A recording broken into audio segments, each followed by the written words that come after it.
How are you?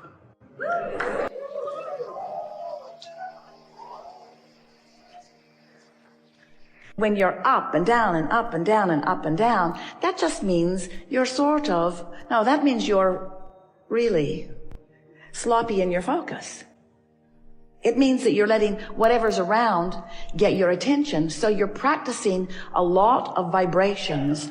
And because you are practicing a lot of vibrations of wanted and unwanted, you have active within you a lot of different vibrations on a lot of different subjects. And so anytime you have an active vibration, then your point of attraction includes that active vibration. So you get some of that, and you get some of that, and you get some of that, and you get some of that, and you get some of that, and that, and that, and that, and that. But as you get better and better at caring about how you feel and reaching for more and more thoughts that feel better and better to you, it's what we call deliberate creation, deliberately focusing rather than focusing by default. Deliberately focusing on more and more things that feel better, so that you're practicing that vibration that feels good longer, steadier, so that the vibration within you does not have such a broad range. Now, law of attraction brings you the contrast within that range. Oh, don't you like knowing that? Law of attraction is always bringing you the contrast within the range that you've been practicing. So what have you been practicing? Well, the best way to ask yourself that is, how have you been feeling? Pretty good. Well, then your range is that. Sometimes people say, well, if I could just get more of the things I want, I would feel better. You compare yourself to others. You see many others who are feeling really good, and you say, well, of course they feel good. Look at how they live. Look at how they look. Look at who they live with. Of course they feel better. They have all of the things that I want. So it's easy for them to feel good with all of that money and all of that good stuff surrounding them. And we say, we get how when you see someone living something that you want to live that you aren't living, that you would feel uncomfortable because you're looking at the opposite of what you want. You're looking at the lack of what you want. But we want you to understand that it does not matter where you stand. You can today begin cleaning up your vibration. You can today begin feeling a little better. And as you feel a little better, that's your indicator that you are cleaning up your vibration. And by that we mean you're not introducing so many of the I know what I don't wants to the equation. It's more, I like that, I prefer that. We want you to remember that you are vibrational beings. It's hard to remember that because you're so tangible, you're so physical, you're so flesh, blood, and bony. We know. You are physical and you live in a physical world, and so you are accustomed to seeing the things that are physical in nature and calling it your reality. And we call it your reality too, but there is a vibrational reality that is at the basis of all of the tangible, manifested, realized reality. And that reality is the reality that we want you to begin to give your attention to. Because if you can get out ahead of the manifestation by focusing upon the vibration that is the precursor to all manifestation, now, not only will you have a more joyful romp through life experience, but you will have more deliberate control of what does manifest. Now, we're really not too excited about helping you control your manifestations in the sense that we really don't want you to measure them and catalog them and pigeonhole them and try to understand your world from the framework of the manifestations. It's what almost everybody you know is doing. You're comparing your stuff to each other. And while that is certainly a natural process, it slows you way, way, way, way down. If you were making one comparison and one comparison only, and that is the vivid all day, really easy to discern comparison between what your vibrational frequency is right now, this red hot minute, given the attention that you're given to whatever you're giving your attention to. Follow that? Whatever you're looking at is causing you to offer a vibration. And the source within you, that's where we come in, is looking at the same thing right now from our perspective or our opinion. And so, Source has an opinion about what you have an opinion about. And if the opinion that Source has about what you have the opinion about meshes, matches, merges, harmonizes, if it's the same, in other words, if you're looking at somebody and you're loving them, your opinion matches. But if you're looking at someone and you're not loving them, not so much, well, Abraham, you should have seen what they did. If you're looking at someone and you're feeling something less than love, you see, you don't walk around feeling less than love. You walk around thinking thoughts that give you the feeling of less than love. You don't think, I'm going to not love you. You think, I don't like what you just did. Or I don't like what you just said. You focus negatively in an attitude of trying to push away from you something unwanted. And when you do that, you do something different than the Source within you is doing right here, right now, about the same subject.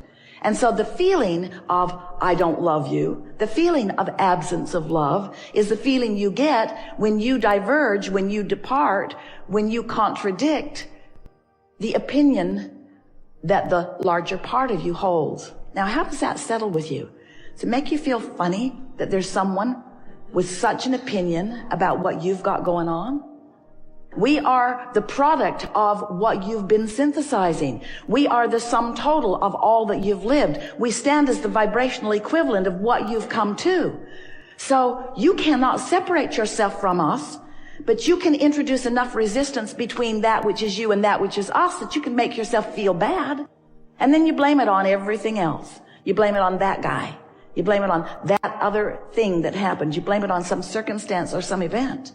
And we want you instead to take credit for every emotion that you feel, because every emotion that you feel is the simple byproduct or indicator of your frequency as it relates to the total frequency of who you are.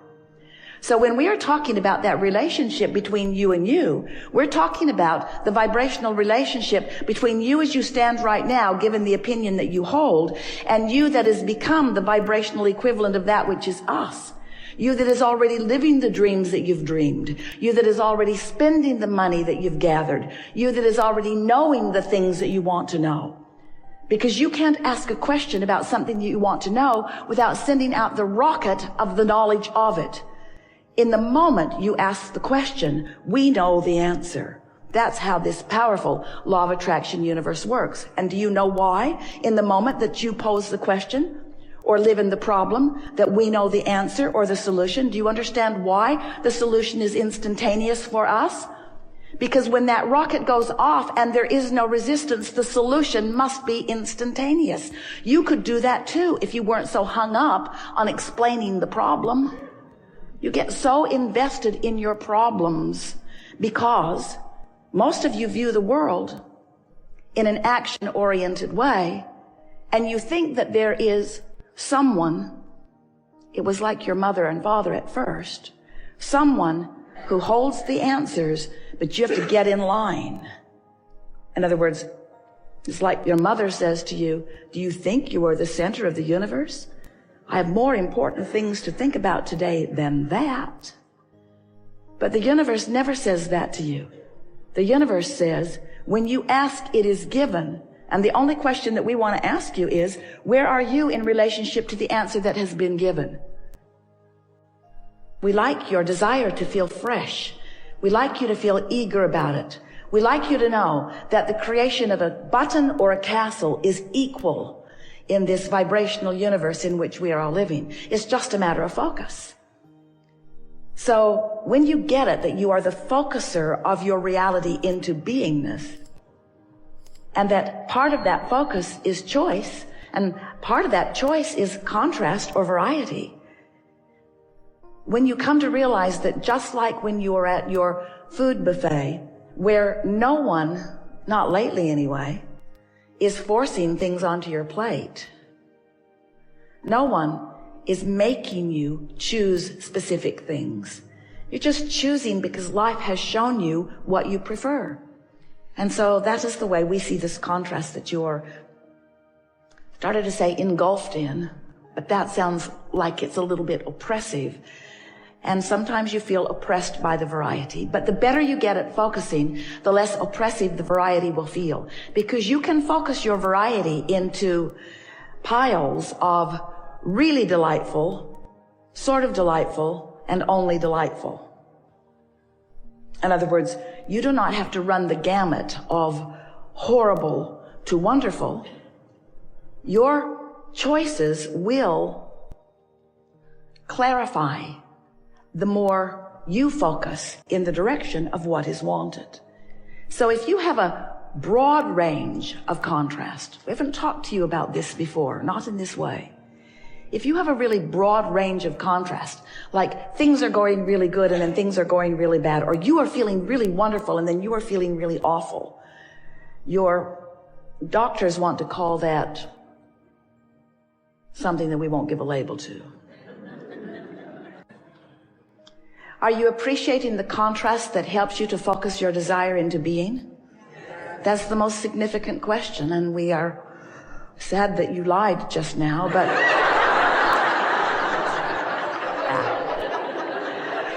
we are never sad. But you did lie. But that is a very good goal for you, to come to the place where you are enjoying the variety for the choices that it helps to formulate within you. It's a really good thing when you realize that you are the creator of your own reality, and that the reality that you are creating is born within you first, the first step of it, in variety or contrast. The word variety sounds better to you than the word contrast, doesn't it? Variety, a plethora of delightful things from which I can choose. But contrast is also that plethora of delightful things from which you can choose. Because you would not know what you wanted if you did not know what you do not want. It really is that simple. You just don't need to get so carried away in the holding yourself apart from it that your desire moves into that stronger place of fretful yearning. You feel fresh, new, burgeoning desire. When desire feels like that, you know you are on the path, don't you? Because when what you want feels good to you, even before it has been realized by you, even before it is actualized in your experience, then you know that you are on the wavelength that not only will bring you what you are wanting, it must, because law of attraction says it is so, but you're having a good time now, not waiting for the manifestation before the good times roll, yeah? And if you are in that place where you are needing something to manifest before you feel hopeful or optimistic or eager, it really slows things down, doesn't it? And yet, you are, we love you very much, hooked on manifestation, aren't you? You like that tangible, lickable, seeable, hearable. You like that stuff. And we like you to like it because, after all, you are in these magnificent bodies. You are out here on the leading edge.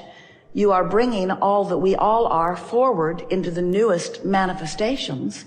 And the manifestations are the leading most part of creation. They are. You're not here proving some sort of worthiness in order to go sit on a cloud with us later. We don't sit on clouds, by the way. We romp with you through the woods. We sail with you on your boats and fly with you on your planes and walk with you on your paths and eat your meals with you. We sing your songs with you and paint your paintings with you and write your books with you and read your books with you. We play with your dogs and theirs. A lot of dogs here.